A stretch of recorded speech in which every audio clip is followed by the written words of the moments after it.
The Jeon mansion dining room morning. Jungkook is sitting at the head of the table while walks in dressed in a sharp cold grey suit. Her hat is pulled back tight. No smile, no good morning cookie. Jungkook clears his throat, feeling the suffocating silence. Wine. I have a gala tonight. The stylist will be here at 4. Wine doesn't look at him. She pours a glass of water with perfect steady hand. No spills, no clumsiness. I have already coordinated with them. I will be ready. Is there anything else, Mr. Jeon? Jungkook flinches at Mr. Jeon. Why are you calling me that? And you didn't eat your breakfast? Wine walking towards the door. I'm not hungry. And Mr. Jeon is the appropriate title for a business partner, isn't it? Enjoy your coffee. She leaves. Jungkook stares at her untouched plate. He realized he would give anything to see her trip over the rug right now, just to hear her voice again. The grand library. Jungkook's mother, Mrs. Jeon, is confronting her husband, Mr. Jeon. Mrs. Jeon, her voice trembling with heartbreak. Have you seen her? Have you seen what's happened to Wine? She's a ghost, standing right in front of us. All of this is because of your son. He has drained the life out of that poor girl. Mr. Jeon coldly not looking up from his files. Jungkook is doing what is right for the family. It's Wine's fault. She expected too much from a man in his position. She should have known her place was to be a silent support, not a needy child. Mrs. Jeon gasped, her eyes flashing with a red, dangerous anger. You are the reason for this. This is because of your wrong teachings. You spent 20 years telling Jungkook that emotions are a virus and that women are just trophies for the shelf. Mr. Jeon snaps. I made him a leader. Mrs. Jeon, no, you made him a monster. He wasn't like this before. He was a boy who loved photography and art, but you crushed it out of him. Look at Jin and Namjoon. They did the right thing by refusing to follow your blood-stained path. They are happy, their wives are smiling, but look at your perfect hair. He's miserable, and he is destroying a girl who only wanted to love him. Mr. Jeon stands frozen. The cruel truth hits him like a bullet. He looks at the security camera footage on his desk, seeing Jungkook sitting alone in a dark room looking utterly lost. Next morning, the dining room, 8 a.m. Jungkook is already at the table, but he isn't working. He is staring at the door. He has a bouquet of rare white lilies, one's favorite, and a plate of fresh strawberry tarts from the bakery she loves. One walks in. She is wearing a stiff, high-collared black dress. Her face is perfect, emotionless mask. Jungkook is standing up quickly, his voice desperate. Wine. I got this for you. And the tarts, I remembered you liked them. I had the driver go across town for them. Wine. She doesn't even glance at the flowers. She picks up a plain piece of dry toast and this glass of water.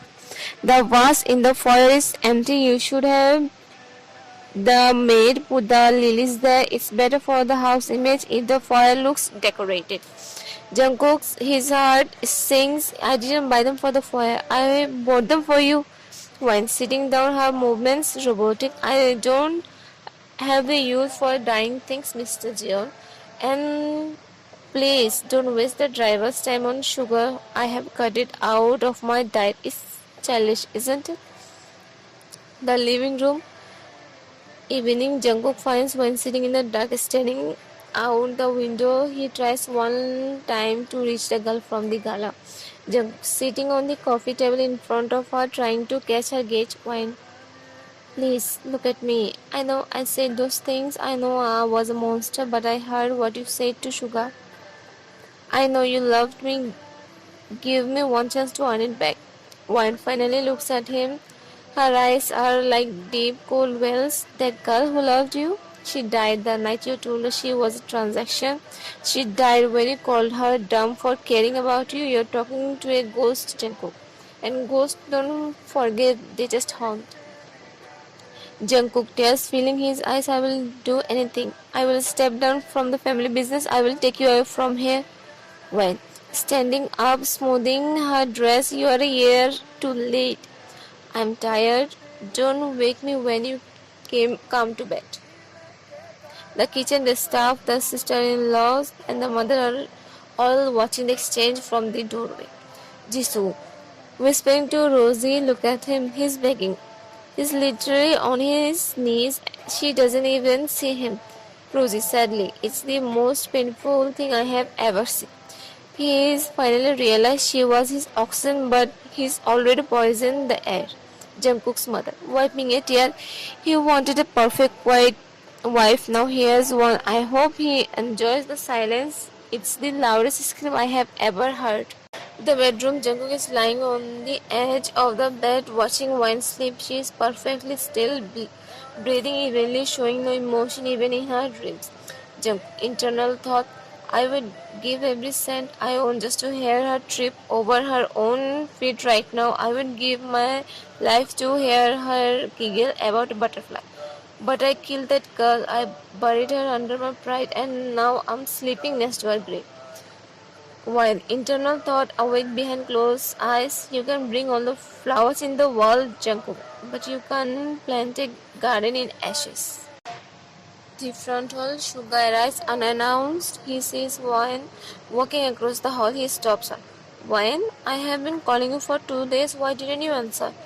Wayne, her voice is flat robotic. I was busy with the household accounts, Oppa. There's no need to worry. Everything is efficient. Suga grabs her chin, forcing her to look at him. He sees the void in her eyes. Where is my sister? Where is the girl who used to talk my ears off about butterfly and strawberry tart? While removing his hands slowly, she was dumb and childish, Shugoppa. So I sent her away. She won't be bothering anyone anymore. Sugar's eyes turn murderous. He looks up the stairs and sees Jungkook standing on the landing watching them. Jungkook's private study midnight. The air is thick with the scent of expensive bourbon and regret. Jungkook is staring at a photo of Wine from the gala, the only one where she's truly smiling. Suddenly, the double doors fly open. Suga walks in, kicking a chair out of his way. Jungkook, not looking up, his voice raspy. I'm not in the mood for a social visit, Min. Suga, slamming his hand onto Jungkook's desk, leaning into his face. I didn't come for a visit, you pathetic bastard. I came here to ask what you did to my sister. She is a walking corpse. She looks at me, doesn't even see me. Jungkook setting his glasses down with trembling hands. She's growing up. She's being efficient, like I asked. Suga laughing bitterly. Efficient? She's broken. You took a girl who was made of sunshine and you turned her into a stone. Do you know how many times I had to stop her from crying over you this year? And now? She doesn't even cry. You killed her spirit, Jeon.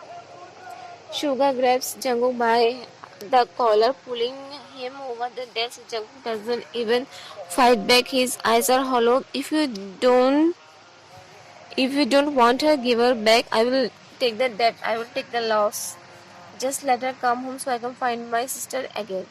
Jungkook, his voice cracks a ugly sound. I can't let her go.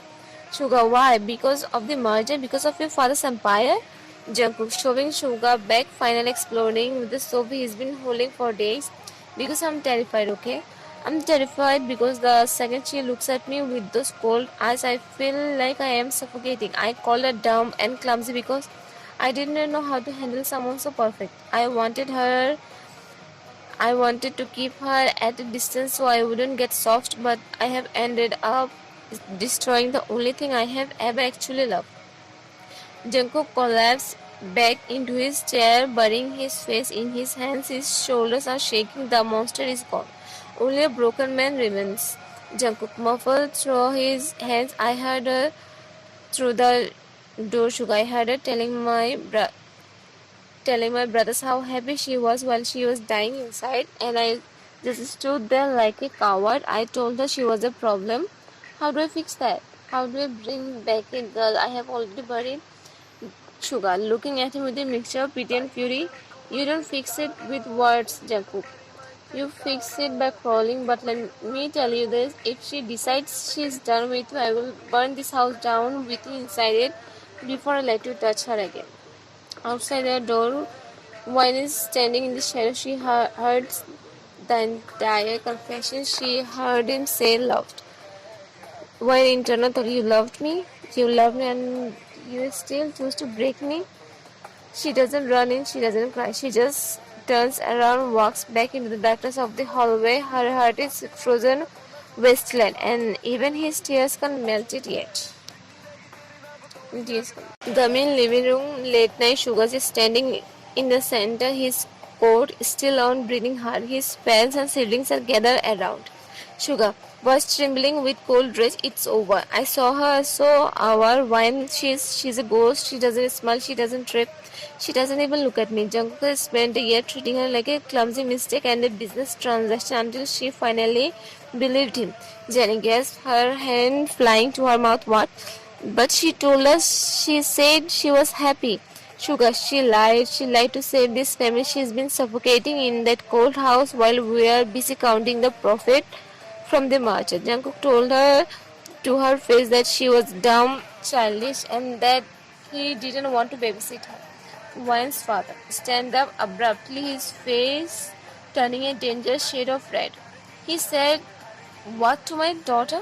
I gave him my most precious jewel and he treated her like glass to be stepped on." The father grabs his car keys, heading for the door, but Suga blocks him. "Father, move, Yogi. I'm going to that mansion. I'm going to beat the life out of that boy. I will show him what happens when you insult a mean daughter."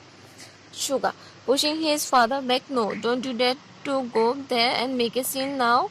You have done enough. We aren't going there to fight. We're going there to take her. Tomorrow morning we arrived with every car we own. We take her clothes, her books, and her dignity, and we bring her home. She's never stepping foot in that tomb again." The father sinks into his chair, breathing heavily. "Father, I didn't know. I thought the Jeons would at least respect her. I did this for the company, for all of you." Jennie shouting, tear streaming down her face. "Liar. Don't you dare blame the company. You knew exactly who the Jeons are. You knew Jungkook was raised by a man who hates weakness. You threw one into the lion's den because she was the easiest one to sacrifice. You didn't send me because I was valuable to the business. No, you didn't send me because you knew I would fight back. You sent Wine because she was too kind to say no to you, mother." Jenny, stop. Jenny, no, mom. He sold her. He sold our sister's happiness for a few shipping lanes and a tax break. Look at us. We have all this money and Wine is dying in a mansion 10 miles away. I hope those red ledgers were worth the sound of our laughter that, because we are never going to hear it again. The room falls into deafening, shameful silence. The father put his head in his hand, unable to look at his children. Suga walks to the window, looking toward the zero state. Suga, internal thought. Hold on for one more night, Wine. Just one more night in that hell. Tomorrow, the sun rises. We're coming to burn this wall down, bring you back to the light.